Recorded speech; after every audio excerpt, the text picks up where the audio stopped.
أعوذ بالله من الشيطان اللعين الرجيم. بسم الله الرحمن الرحيم. الحمد لله رب العالمين، والصلاة والسلام على خير خلقه محمد وآله الطيبين الطاهرين، واللعن الأبدي على أعدائهم أجمعين. أما بعد، فقال الله الحكيم. بسم الله الرحمن الرحيم. كتب عليكم الصيام كما كتب على الذين من قبلكم لعلكم تتقون. مومنین کرام، جیسے ابھی میرے برادر عزیز محترم سید محمد علی حمدانی صاحب سے آپ نے سنا، مجھے جو موضوع دیا گیا ہے خطبہ شعبانیہ سے اقتباس، جس کا مطلب یہ ہے کہ خطبہ شعبانیہ جو رسول اکرم صلی اللہ علیہ وسلم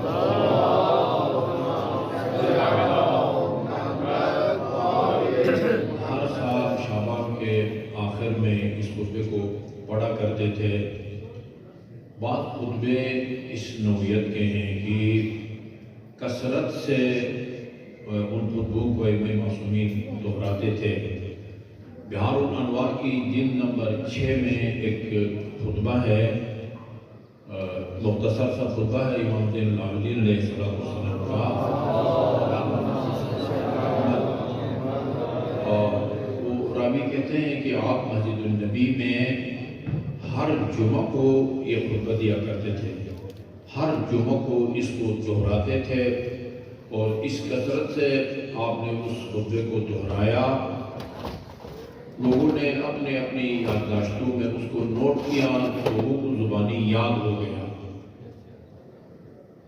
اب وہ خطبہ تو سنانا مقصد نہیں ہے، اس میں آپ نے یہ بیان فرمایا ہے کہ یہ جو قبر میں نکیر اور منکر پوچھیں گے تلقین میں، تمہارا رب کون ہے، تمہارا دین کیا ہے، تمہاری کتاب کیا ہے، تمہارا قبلہ کیا ہے، نبی کون ہے، امام کون ہے، ان کا جواب کون دے سکے گا اور کون نہیں دے سکے گا.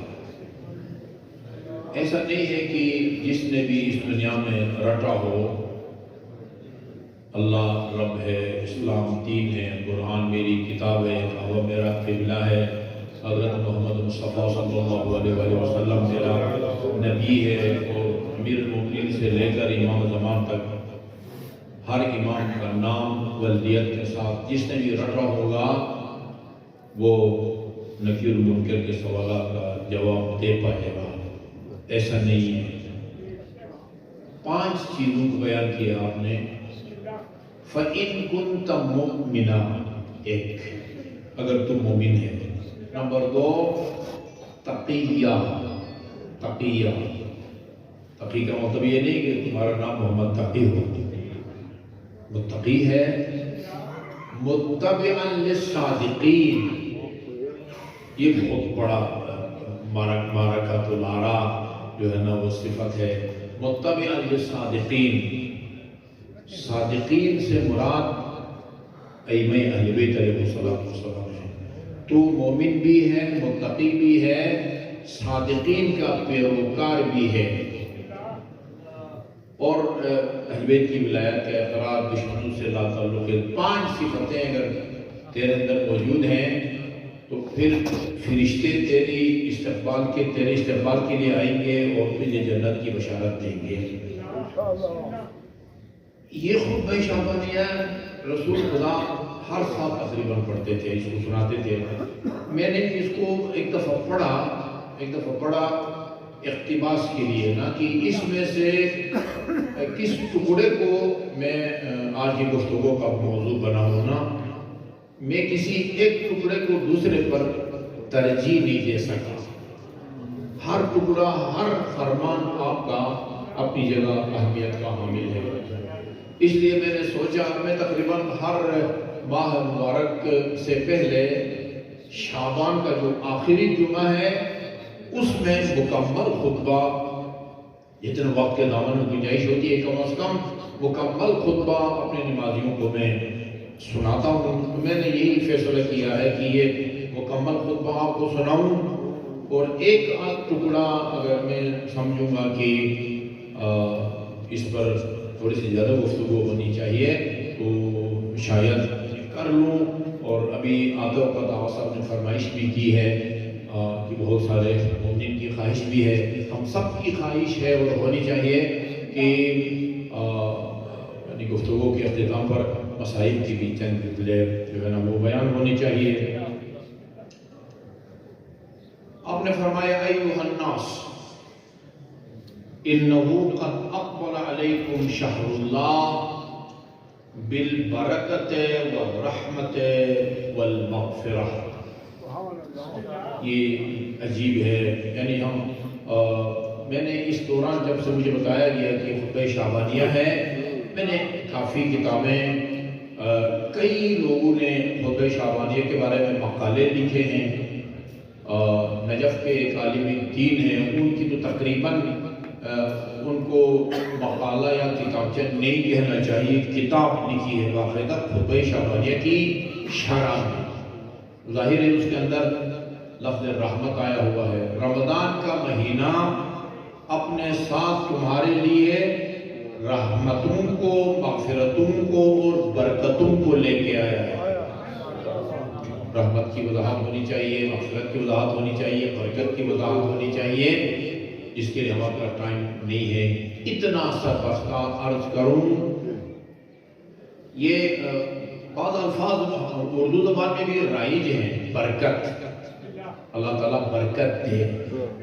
کبھی انسان کی زندگی بابرکت ہوتی ہے، کبھی انسان کا مال بابرکت ہوتا ہے، کبھی انسان کا علم بابرکت ہوتا ہے. ہم نے کئی لوگوں کو پڑھ دیکھا ہے ٹھوس علمی صلاحیتوں کے قابل ہیں، یعنی حامل ہیں، لیکن کوئی افادیت نہیں ہے، کوئی برکت نہیں ہے. ان کے علم سے لوگ مستفید نہیں ہو رہے ہیں، بیٹھے ہیں، علم ان کے اندر سڑ رہا ہے، لیکن افادیت جو ہے نا وہ نہیں ہے. برکت، مال میں برکت، زندگی میں برکت، علم میں برکت، نا مختلف چیزوں کی برکتیں ہوتی ہیں.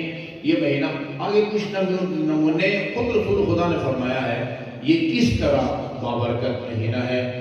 یہ خود یہ جو سورہ قدر کی آیت ہے، لیلۃ القدر خیر من الف شہر، یہ عمل میں برکت ہے، عمل میں برکت ہے. یہ شب قدر یہ 1000 راتوں سے افضل ہے. کتنا گنا الفضل ہے، افضل ہے، اس کا ذکر نہیں ہے. اتنا بتایا ہے کہ یہ 1000 مہینوں سے لیلۃ القدر افضل ہے. لیلۃ القدر افضل ہونے کا مطلب یہ ہے کہ خود رات، اس کے گھنٹے، اس کے منٹس اور اس کے سیکنڈ، ان میں کوئی فضیلت نہیں ہے. اس کا مطلب یہ ہے کہ یعنی اس شخص میں جو عمل کریں گے، اس شخص میں جو نماز پڑھیں گے، اس شخص میں جو انفاق کریں گے، اس شخص میں جو صدقہ دیں گے، اس شخص میں جو قرآن کی تلاوت کریں گے، یہ واقعی 1000 مہینوں سے افضل ہے. یہ عمل کی برکت ہے. اقبل علیکم شہر اللہ بالبرکت والرحمت والمغفرہ. رحمت، برکت اور مغفرت، ان تینوں الفاظ کا ایک عام اردودان آدمی اپنے ذہن میں جو معنی رکھتا ہے نا وہی کافی ہے. رحمت اردو میں ہم استعمال کرتے ہیں، برکت بھی استعمال کرتے ہیں، مغفرت اور بخشش بھی ہم استعمال کرتے ہیں. یہ مہینہ اپنے ساتھ رحمت، برکت اور مغفرت کو لے کے آیا ہے. شہر هو عند اللہ افضل الشہور. ماہ مبارک یہ وہ مہینہ ہے جو خدا کے نزدیک باقی 11 مہینوں سے افضل ہے. وَأَيَّامُهُ أَفْضَلُ الْأَيَّامِ. اس کے دن باقی 11 مہینوں کے دنوں سے افضل ہیں. وَلَيَالِهِ ہے أَفْضَلُ اللَّيَالِ. اس کی راتیں باقی مہینوں کے راتوں سے افضل ہیں. سَاعَاتُهُ أَفْضَلُ السَّاعَاتِ. اس کے لمحات، اس کی گھڑیاں، یہ باقی مہینوں کے لمحات ان کے افضل ہیں. وَشَهْرٌ دُعِيتُمْ فِيهِ إِلَى ضِيَافَةِ اللَّهِ. یہ وہ مہینہ ہے کہ جس میں تمہیں دعوت دی گئی ہے ایک ایسی تقریب میں کہ جس کا میزبان اللہ کی ذات ہے. دعیتم فیہ الی ضیافت اللہ، اللہ تعالیٰ کی ضیافت کے لیے تمہیں بلایا گیا ہے. جعلتم فیہ من اہل کرامت اللہ، اس مہینے میں تم کو ان لوگوں میں شمار کیا گیا ہے جو خدا کے نزدیک مکرم ہیں. یہ خدا کے نزدیک مکرم ہیں. دیکھیں عام حالات میں یعنی باقی 11 مہینوں میں کوئی بھی آپ اس اچھے کام کا آپ کو اجر اور ثواب ملتا ہے جو آپ اپنی مرضی سے، ارادہ سے اور اختیار سے کریں. رمضان المبارک کی برکت یہ ہے کہ بہت سارے ایسے اعمال، ہمارے حالات جو ہمارے اختیار میں نہیں ہیں، ہمارے اختیار میں نہیں ہیں، ہم کو پتہ بھی نہیں چلتا. ہاں ایک عمل ہم سے سرزد ہوتا ہے ایسی فطری تقاضے کے تحت، اس کا بھی اللہ تعالیٰ ہم کو اجر دیتا ہے جو ہم نے اپنے ارادے سے اس کو انجام نہیں دیا. اس کی چند ایک مثالیں ہیں. انفاسکم فیہ تسبیح، اس مہینے میں تم جو سانس لیتے ہو نا، سانس، تمہیں تسبیح کا اجر اور ثواب ملتا ہے. تسبیح، بہترین تسبیحات اربعہ ہے. سبحان اللہ والحمدللہ ولا الہ الا اللہ واللہ اکبر. صحیح سند کے مطابق امام جعفر صادق علیہ السلام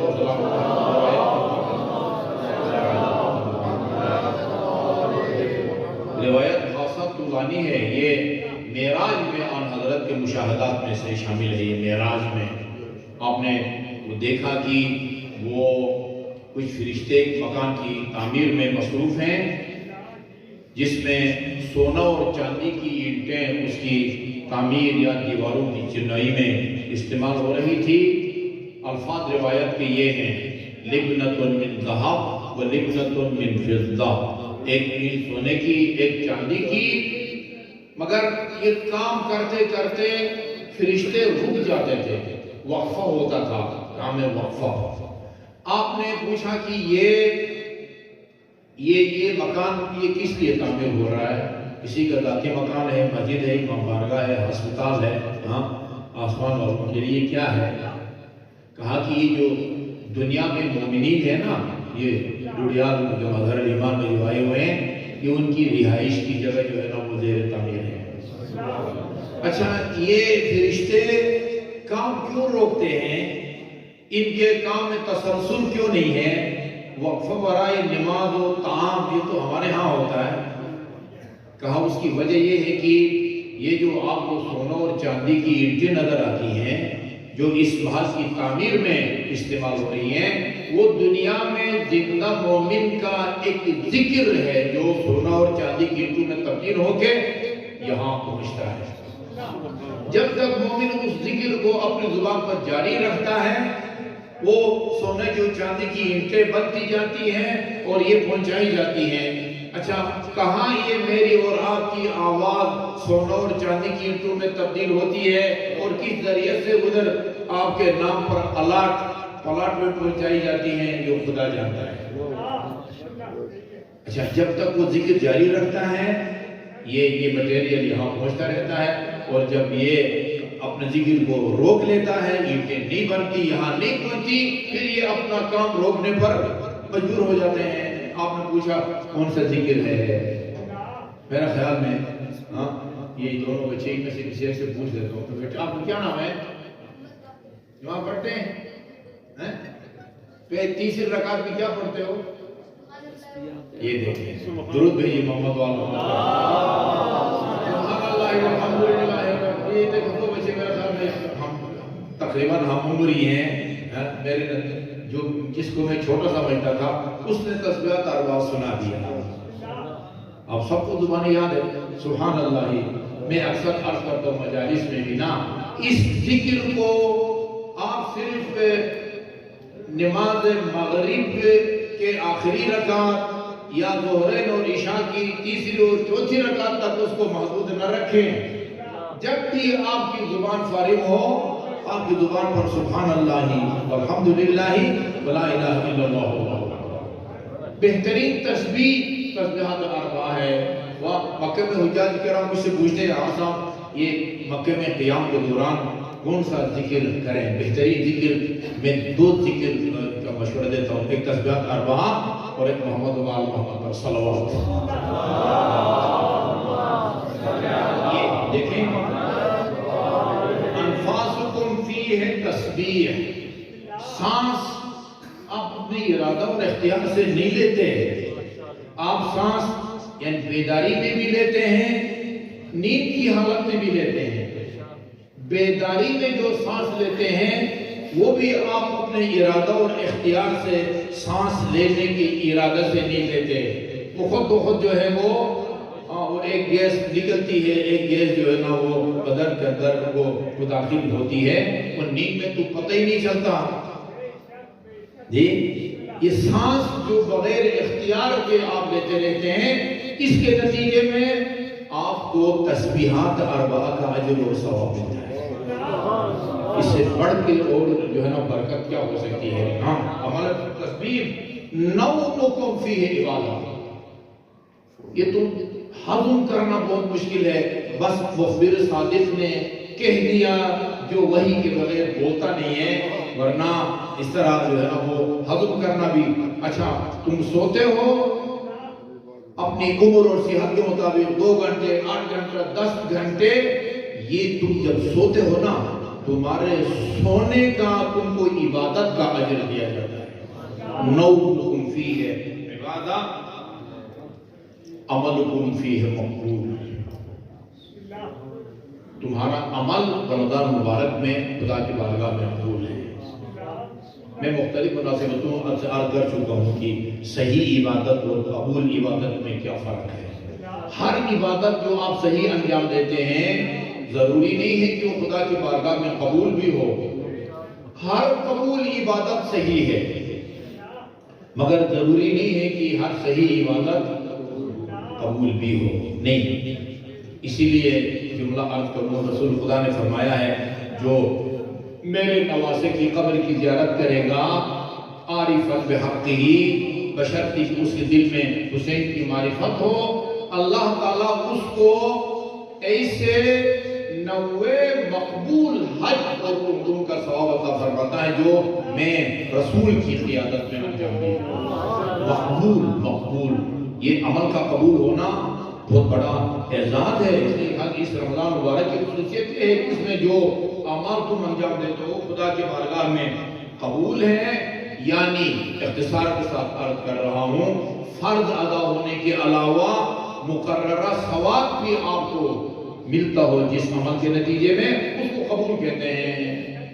نماز آپ کی صحیح ہو اس لیے کہ وضو بھی ٹھیک ہے، کپڑے بھی پاک ہیں، قبلہ رخ نماز بھی پڑھی ہے وغیرہ وغیرہ، لیکن اگر قبول نہیں ہے اس لیے کہ قبول ہونے کی شرط نہیں ہے، فرض تو ادا ہو جائے گا لیکن قبول نہیں ہے، یعنی اس کا جو مقررہ ثواب دینے کا خدا نے وعدہ فرمایا ہے وہ ثواب نہیں ملے گا۔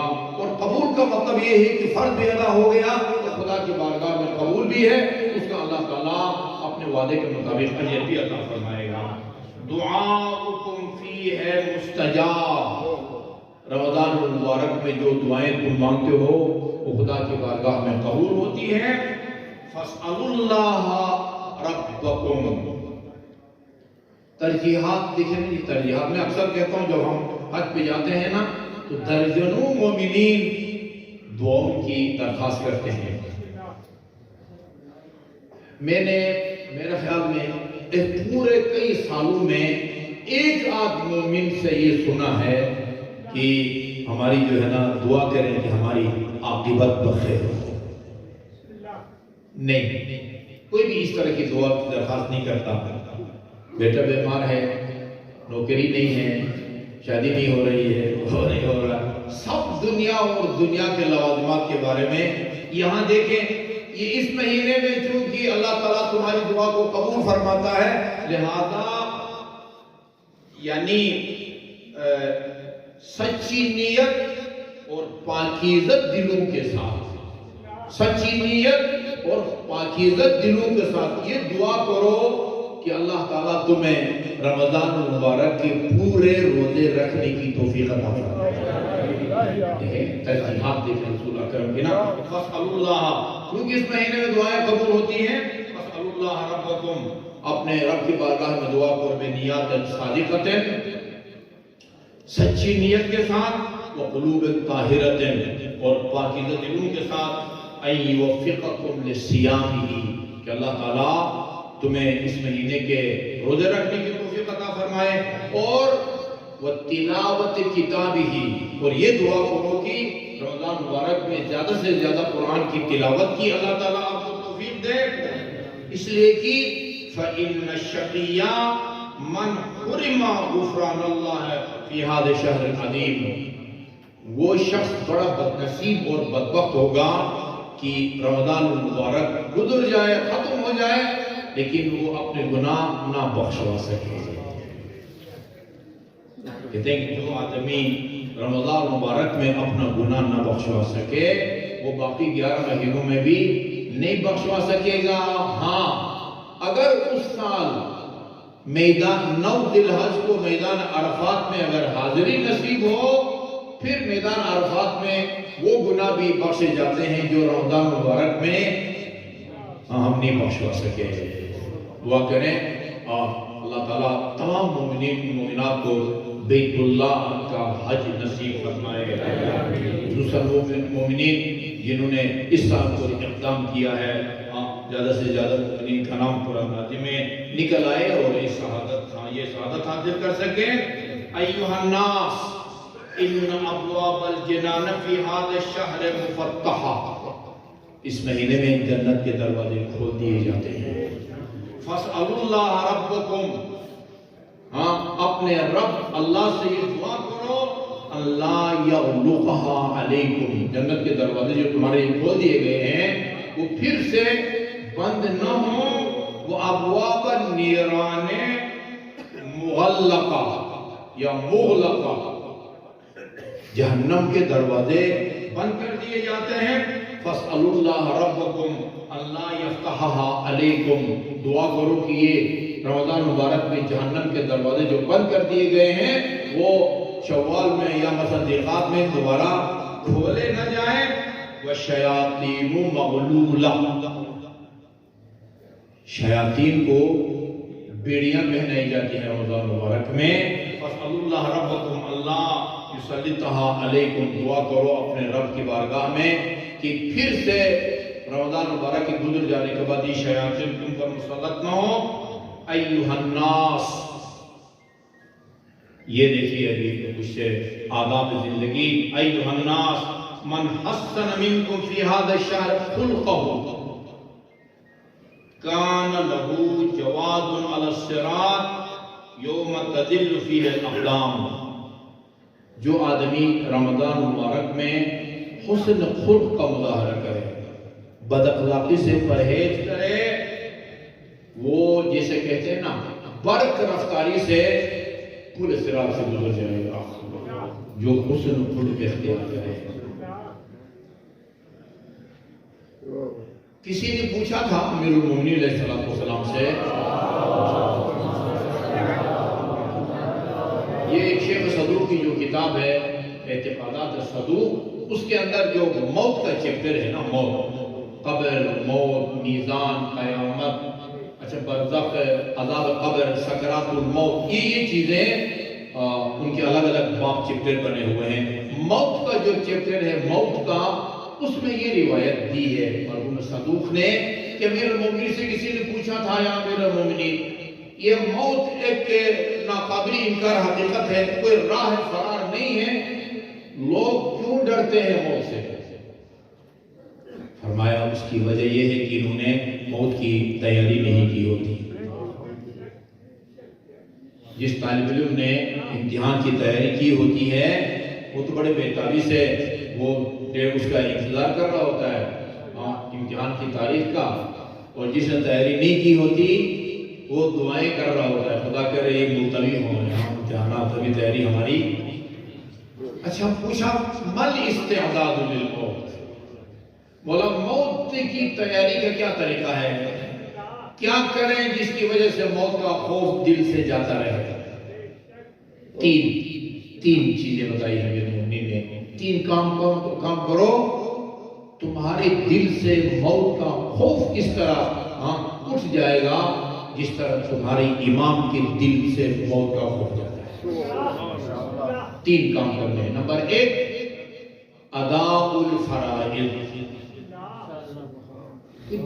یعنی 2 جمع 2 4 کی طرح ہے۔ کوئی یعنی محب اہل بیت، کوئی امیر المومنین کو اپنا امام اول ماننے والا اس کا انکار نہیں کر سکتا ہے، انکار کیا شک بھی نہیں کر سکتا۔ نمبر 1 اداء الفرائض، واجبات کو بجا لاؤ۔ نمبر 2 واجتناب المحارم، حرام کاموں سے پرہیز کرو۔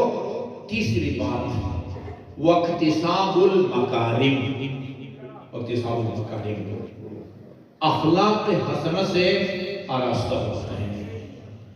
آپ نے توجہ فرمایا جس اہمیت کے ساتھ امیر المومنین نے واجبات کو بجا لانے کا بیان حکم فرمایا ہے، جو اہمیت واجبات کو بجا لانے کو دی ہے، جو اہمیت حرام کاموں کو ترک کرنے کو دی ہے، اسی کی ذیل میں اتنی ہی اہمیت حسن خلق، یہ اخلاق حسنہ سے آراستہ ہونے سے۔ فَإِذَا فَعَلْتَ ذَلِكَ، یہ 3 کام اگر کر لو نا، یہ 3 کام، واجبات کو بجا لاؤ، حرام کاموں سے پرہیز کرو اور با اخلاق بنو، سیدھا با اخلاق بنو۔ اخلاق کی اہمیت کو اجاگر اگر ہم کرنا چاہیں، یہی کافی ہے۔ رسول خدا صلی اللہ علیہ وسلم کا فرمان کہ اللہ تعالیٰ نے مجھے تمہارے اخلاق ٹھیک کرنے کے لیے نبی بنا کے بھیجا ہے۔ بُعِثْتُ لِأُتَمِّمَ مَكَارِمَ الْأَخْلَاقِ فَإِذَا فَعَلْتَ ذَلِكَ، یہ 3 کام اگر کرو، پھر فَلَا تُبَالِي، پھر تمہیں پرواہ نہیں ہونی چاہیے، أَوْ وَقَعْتَ عَلَى الْمَوْتِ أَوْ وَقَعَ الْمَوْتُ عَلَيْهِ۔ وہ خود فرماتے تھے ابو طالب کے فرزند کو، ابو طالب کے بیٹے کو پرواہ نہیں ہے کہ موت اس کو پر آ کے گرتی ہے یا علی موت کو ہو جاتی ہے۔ تم بھی اگر یہ 3 کام کرو نا، واجبات کو بجا لاؤ، حرام کاموں کو ترک کرو، با اخلاق بنو، بد اخلاق نہ بنو، اور تو پھر تمہارے دل سے بھی موت کا خوف جاتا رہے گا۔ حسن خلق، معاذ آن حضرت کا ہمسایہ تھا، آپ نے اس کی جنازہ میں شرکت کی تھی، جنازہ پڑھا تھا، قبر میں اس کو اتارا تھا، تدفین کے بعد آپ اس کی والدہ کے پاس گئے تعزیت کے لیے، تسلیت کے لیے نا، افسوس کے لیے۔ اس کی مرحوم کی ماں نے دیکھا کہ رسول خدا نے جنازے میں شرکت کی ہے، قبر میں اس کو اتارا ہے، تو ایسی بیٹھے بے ساختہ کہا ابشر بالجنہ، یا ساتھ بیٹے تمہیں جنت مبارک ہو۔ رسول خدا نے فرمایا کہ تمہیں کیسا پتہ چلا ہے وہ جنت میں چلا گیا ہے؟ یا رسول اللہ، آپ نے اس کی جنازہ میں شرکت کی ہے، آپ نے اس کو قبر کو اتارا ہے، ہاں یقیناً جنت جائے گا۔ فرمایا کہ انجام کے طور پر جنت ضرور جائے گا، مگر ابھی اور اسی وقت وہ عذاب قبر میں مبتلا ہے، اس لیے کہ اہل خانہ کے ساتھ اس کا سلوک برتاؤ اخلاق اچھا نہیں تھا۔ اب میں تفصیل نہیں بیان کر سکتا، میاں بیوی کے اخلاق، اولاد اور والدین کے اخلاق، بہن بھائیوں کے اخلاق، بھائی کے اخلاق، استاد شاگرد کا یہ اخلاق بد اخلاق ہونے کی وجہ سے، یعنی ہر گناہ کی سزا الگ ہے۔ بد اخلاق ہونے کے نتیجے میں قبر ہی میں اللہ تعالیٰ اس کو وہ کفارے کی ادائیگی کا سلسلہ شروع ہو جاتا ہے۔ یا ایھا الناس من حسن فی ھذا الشہر، اس مہینے میں جو اپنے اخلاق کو ٹھیک کرے، کان لہ جواز علی الصراط یوم تزل الاقدام، یہ اس دن پورے صراط سے برق رفتاری سے گزر جائے گا، جس میں لوگ وہاں پل صراط سے گزر نہیں پائیں گے، لغزش کے شکار ہوں گے، پاؤں جن کے پھسلیں گے، وہاں یہ بڑی برق رفتاری سے نکل جائے گا۔ یہ جملہ یاد آ رہا ہے امیر المومنین کی محبت کے بارے میں رسول خدا کا بھی یہ فرمان ہے، اللہ ممات علی حب آل محمد، یاد رکھو جس کے دل میں علی کی محبت ہو اور دل میں علی کی محبت لیے اس دنیا سے جائے، لا یموت حتی یشرب من الکوثر، اس وقت تک اس کو موت نہیں آئے گی جب تک وہ اسی دنیا میں بیٹھ کر حوض کوثر کے جام نہ پیے۔ اللہ من احب علیا لا یخرج من الدنیا حتی یأکل من طوبہ، جب تک شجرہ طوبہ کا پھل نہیں کھائے گا محب علی، اس وقت تک اس کو موت نہیں آئے گی۔ اللہ من احب علیا لا یخرج منها الدنیا حتی یرى مکانہ فی الجنہ، اس وقت تک اس کو موت نہیں آئے گی جب تک اس دنیا میں بیٹھ کے وہ جنت میں اپنا مقام نہ دیکھے۔ یہ حسن خلق کے بارے میں فرمایا، وَمَنْ خَفَّفَ فِي هَذَا الشَّهْرِ اَمَّا مَلَكَتْ يَمِينُهُ۔ پرانے زمانے میں غلام ہوتے تھے، مارکیٹ میں لونڈیاں بھی، کنیزیں بھی بکتی تھی، غلام بھی بکتے تھے، ان کی شکل و صورت، قد و قامت یا کام کاج کی صلاحیت کے مطابق ان کے ریٹ رکھتے تھے، قیمت لگتی تھی، اس کے مطابق خریدتے تھے۔ لوگوں کے گھروں میں خدمت کے لیے زرخرید غلام ہوتے تھے، زرخرید کنیزیں ہوتی تھی، آج نہیں ہے۔ لیکن آج نہ ہونے کا مطلب یہ نہیں ہے کہ رسول کے اس فرمان کا آج کوئی مصرف نہیں ہے، آج اس پر عمل ممکن نہیں ہے۔ جو بھی آپ کے ماتحت ہے نا، ماتحت ملازم جو آپ نے گھر میں رکھے ہوئے ہیں، آپ اگر سرکاری آفیسر ہیں، آپ کے ماتحت جونیئر آپ سے کام کرنے والے ہیں، ان سب کو یہ شامل ہے۔ فرمایا من خفف فی ھذا الشہر اما ملکت یمینہ، جو اس مہینے میں ان لوگوں پر نرمی برتے، ان کے ساتھ جو ہے نا سختی نہ کرے جو اس کی ملکیت میں ہے۔ پرانے زمانے کے غلام ہیں، آج کے آپ کے ذاتی ملازمین ہیں، ان کے سختی نہ کریں، خفف اللہ علیہ حسابہ، ان سے نرمی برتیں گے، روز قیامت تک اللہ تعالیٰ حساب کتاب میں آپ سے نرمی برتے گا۔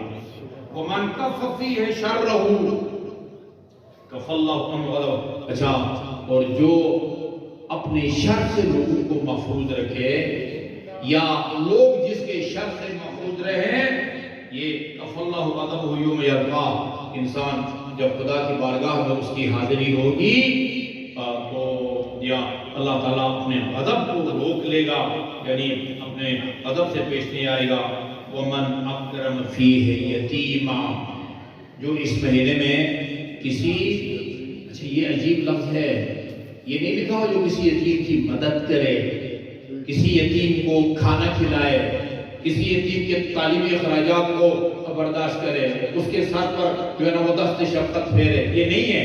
من اکرم فیہ یتیما، جو ماہ مبارک میں کسی یتیم کی عزت کرے، عزت یہ اس کی تکریم اور تعظیم کرے، اکرمہ اللہ یوم یلقاہ، یتیم کی عزت کے نتیجے میں روز قیامت اللہ تعالیٰ یتیم کی عزت کرنے والے کی عزت فرمائے گا۔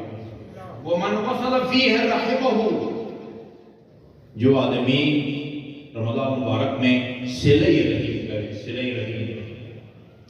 اہل بیت اطہار علیہ السلام کا اجماع ہے، امیر المومنین نے بھی اپنے خطبے میں فرمایا ہے، نہج البلاغہ خطبہ نمبر 110، جس میں آپ نے 11 چیزوں کو بہترین وسیلہ کا نام دیا ہے، ان میں ایک صلہ رحم ہے۔ خاتون جنت علیہ السلام کا جو خطبہ ہے اس میں بھی کہ صلہ رحم کے نتیجے میں انسان کی عمر بڑھ جاتی ہے اور قطع رحم کے نتیجے میں انسان کی عمر کم ہو جاتی ہے، وقت سے پہلے مرتا ہے بندہ۔ اس کو یہ نہیں پتہ ہوتا ہے کہ قطع رحم کے نتیجے میں یہ ہمارے فلاں عزیز کی موت واقع ہوئی ہے، ظاہراً کوئی اور سبب نظر آ رہا ہوتا ہے، ہارٹ اٹیک ہو گیا، یہ ایکسیڈنٹ ہو گیا، سیلاب کے نظر ہو گیا، زلزلے میں دب گیا، یہ چیزیں نظر آتی ہیں، پیچھے ہم کو نظر بستیوں کی بستیاں جو ہے نا وہ صفحہ ہستی سے مٹ جاتی ہیں. بعض اوقات اس بستی میں ایک بندے کے گناہ کی وجہ سے پوری بستی اجڑ جاتی ہے. لوگوں کو نہیں پتہ ہوتا کہ اصل اس عذاب کے نازل ہونے کی وجہ کیا ہے. یہ ایک کلمہ یاد رکھنے کے قابل ہے. اتقوا فتنة لا تصيبن الذين ظلموا منكم خاصة. اس اجتماعی عذاب سے بچو اور ڈرو کہ جو نازل ہونے کے بعد صرف ظالموں تک محدود نہیں رہتا. داستانیں ہیں ایک بندے کی وجہ سے. حضرت موسیٰ یہ اللہ تعالیٰ کے ساتھ بے تکلف تھے, بہت بے تکلف نا, عجیب سوالات کرتے تھے اور اللہ تعالیٰ بھی محسوس کیے بغیر ان کو سوالات کا جواب بھی دے دیتے تھے. حضرت موسیٰ اولی العزم رسول, وہ اپنے حواریوں کو اصحاب کو لے کے صحرا میں جاتے ہیں اور بارش کی دعا مانگتے ہیں. حضرت موسیٰ صاحب شریعت دعا مانگ رہے ہیں بارش کی, نماز استسقاء, بارش نہیں ہوتی. حضرت موسیٰ نے اللہ تعالیٰ نے پوچھا کیا پروردگار پالنے والے, یہ ہماری دعا کیوں نہیں قبول ہو رہی ہے؟ کہا آپ میں نا, اب 50 آدمی سے 100 تھے 200 تھے اس کا نہیں پتا, آپ کے اس قافلے میں نا یا صفوں میں ایک چغلخور ہے, ایک چغلخور, اس کی وجہ سے جو ہے نا وہ آپ کی دعا قبول نہیں ہو رہی ہے. اچھا, حضرت موسیٰ نے کہا کہ پالنے والے اس کی نشاندہی کرو, اس کو ابھی ہم نکال دیتے ہیں. کہا اس ایک آدمی کی چغلخوری کی وجہ سے اب تمہاری دعا قبول نہیں ہو رہی اور مجھ سے یہ مطالبہ کرتا ہو کہ میں چغلخوری کروں. حل کیا ہے؟ حل یہ ہے کہ اجتماعی طور پر سب مل کے حضرت موسیٰ سمیت توبہ کریں. توبوا الی اللہ جمیعا ایھا المؤمنین, سب کے سب, سارے کے سارے مومنین آپ توبہ کرو.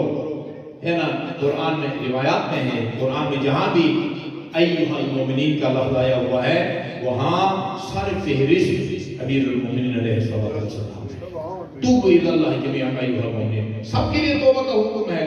جب سب نے توبہ کی تو پھر تو اللہ کا وعدہ ہے جو بھی توبہ کرے گا التائب من الذنب کمن لا ذنب له, جو صدق دل سے توبہ کرتا ہے اس کو توبہ نصوح کہتے ہیں, وہ اس طرح گناہوں سے پاک ہو جاتا ہے جس طرح اس سے یہ گناہ سرزد ہی نہ ہوا ہو.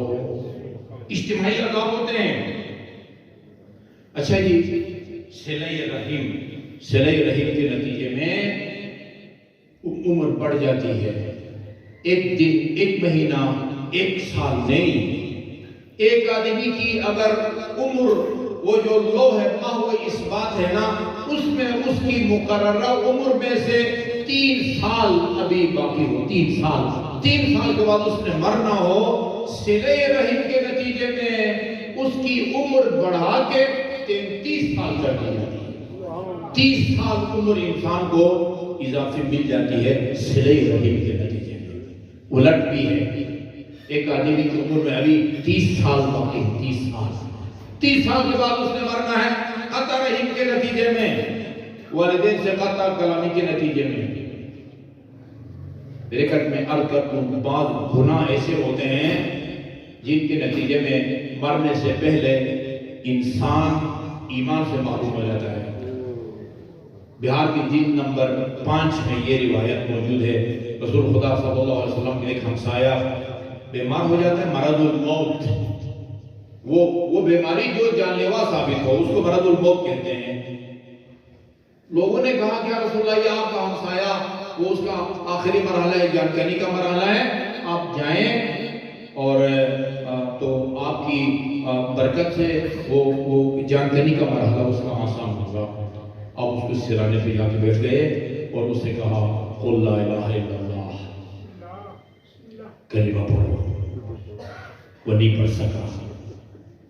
یہ نہیں کہ اس کو آتا نہیں تھا زندگی میں, یا اتنا کمزور بھی نہیں ہوا تھا کہ وہ کلمہ نہ پڑھ سکے, اس کی زبان کام نہ کر سکے. ایسی بات ہوتی تو رسول خدا حکم نہ دیتے کہ رسول خدا کا یہ فرمانا کہ کلمہ پڑھ، اس کا مطلب ہے کہ وہ کلمہ پڑھ سکتا تھا لیکن نہیں پڑھ پا رہا۔ پوچھا کہ یہ اس بندے خدا کی والدہ زندہ ہے یا مر گئی ہے؟ جو خاتون سرانے پہ بیٹھی تھی اس نے کہا یا رسول اللہ میں اس کی ماں ہوں اور یہ میرا بیٹا ہے۔ ماں سے پوچھا تم اپنے اس بیٹے سے ناراض تو نہیں ہو؟ کہا 6 سال سے میں اس سے باتیں نہیں کرتی،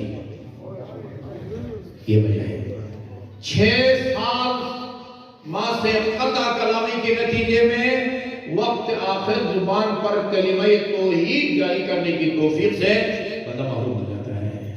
پھر فرمایا میں شفاعت کرتا ہوں، ہاں اپنے بیٹے کو معاف کر۔ کہا رضیت برضاک یا رسول اللہ، آپ راضی ہیں میں بھی راضی ہوں۔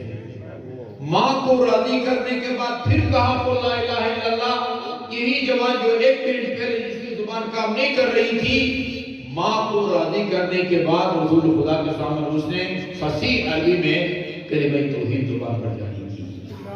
انتہائی خطرناک معاملہ ہے۔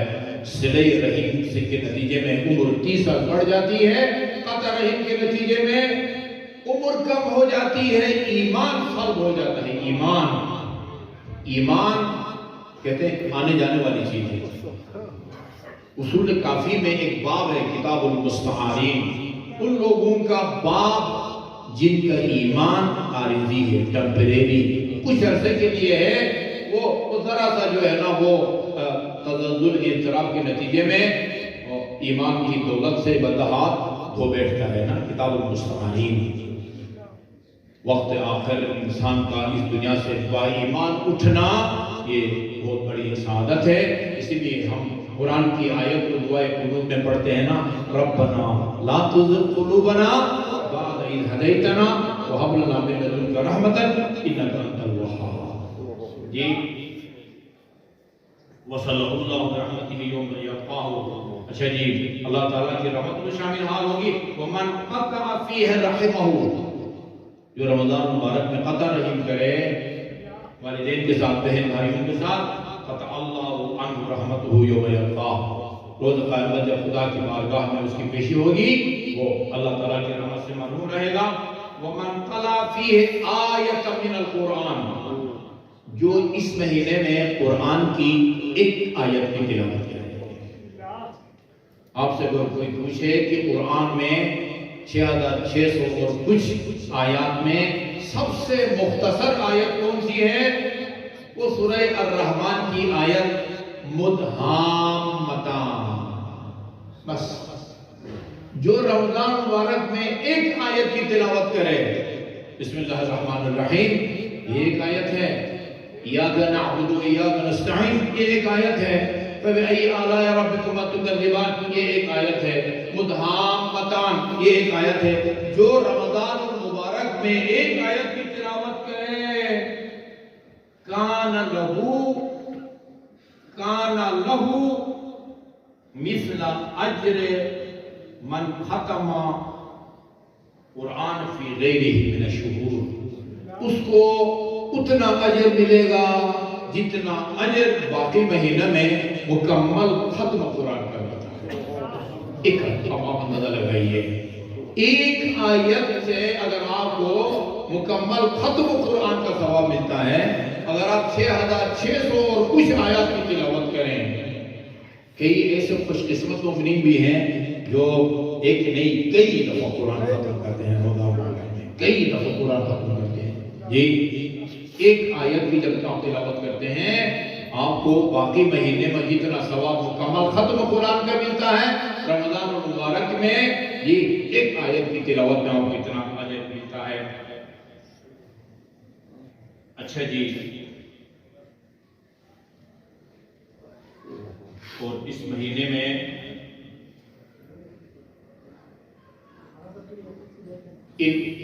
ان الصیام لیس من الطعام والشراب،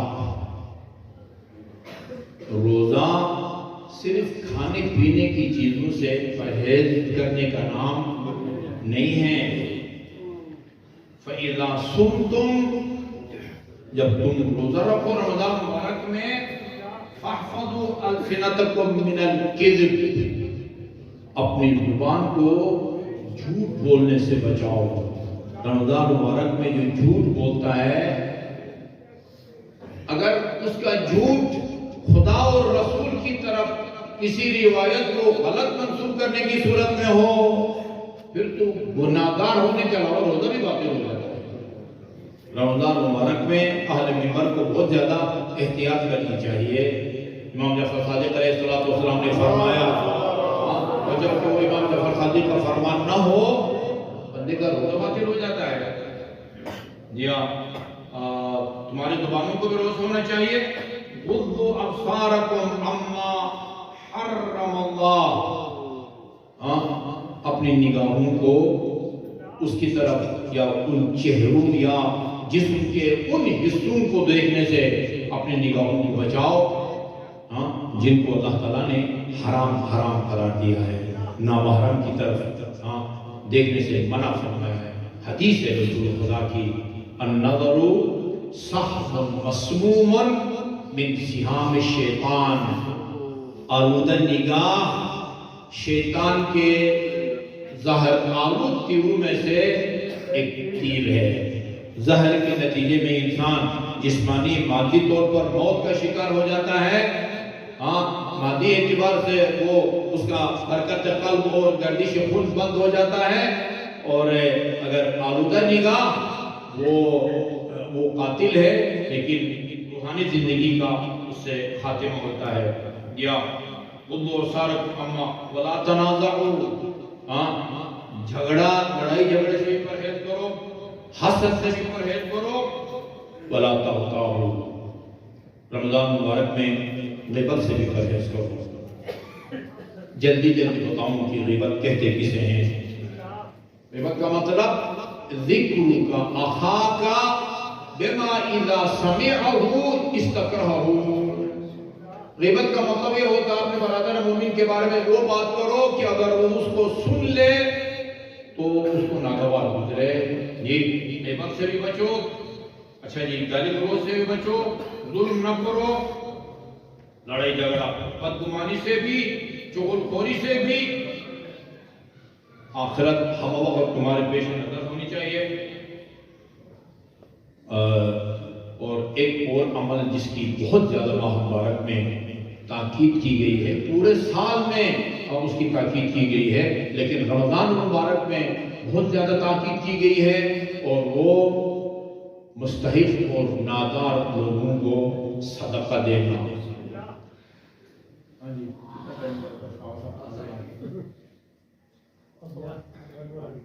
ٹھیک ہے، صدقہ دینا۔ صرف ایک روایت بات کرتا ہوں، ایک قرآنی روایت تھی، وہ اس کو حذف کرتا ہوں، امام موسیٰ کاظم علیہ السلام کی ایک روایت کرتا ہوں۔ قال الامام الکاظم لرجل شکا الیہ کثرۃ العیال وکلہ مرضى، ایک شخص امام کی خدمت میں آ کے عرض کرنے لگا، فرزند پیغمبر، ایک تو میری اولاد بہت ہے، عیال بہت ہیں، اور اتفاق سے سارے کے سارے مریض ہیں، جس طرح آج کل سنا ہے کہ پھر حملہ ہو گیا اس کا کورونا کا، سارے کے سارے مریض ہیں۔ آپ نے اس شخص سے کہا جس کے بہت سارے بیوی بچے ہیں اور سارے کے سارے وہ بیمار ہیں، دعوہم بالصدقہ، اپنے ان بیمار بچوں کا علاج کرو صدقہ کے ذریعے۔ فلیس شیء اسرع اجابۃ من الصدقہ، صدقہ جس تیز رفتاری سے ایک مؤثر علاج ثابت ہو سکتا ہے، کوئی اور عمل ان تیز رفتاری سے نہیں۔ ولا اجدع منفعۃ علی المریض من الصدقہ، داؤ مرضاکم بالصدقہ، اپنے بیماروں کے علاج کرو صدقہ کے ذریعے۔ اللہ تعالی ہمیں ان حضرت کے اس خطبے پر عمل کرنے کی توفیق عطا فرمائے۔ آپ اختتام پر درخواست کروں گا، ایک برادر مومن کے والدین اور دیگر مومنین مومنات کی سال ثواب کے لیے سورہ فاتحہ کی آپ تلاوت فرمائیں گے جنہوں نے اس پروگرام کے انعقاد میں تعاون فرمایا ہے. ایک مرتبہ سورہ فاتحہ اور 3 مرتبہ قرآن کی تلاوت فرمائیں. بسم اللہ الرحمن الرحیم. الحمد للہ العالمین الرحمن الرحیم مالک یوم الدین ایاک نعبد و ایاک نستعین اهدنا الصراط المستقیم صراط الذین انعمت علیہم غیر المغضوب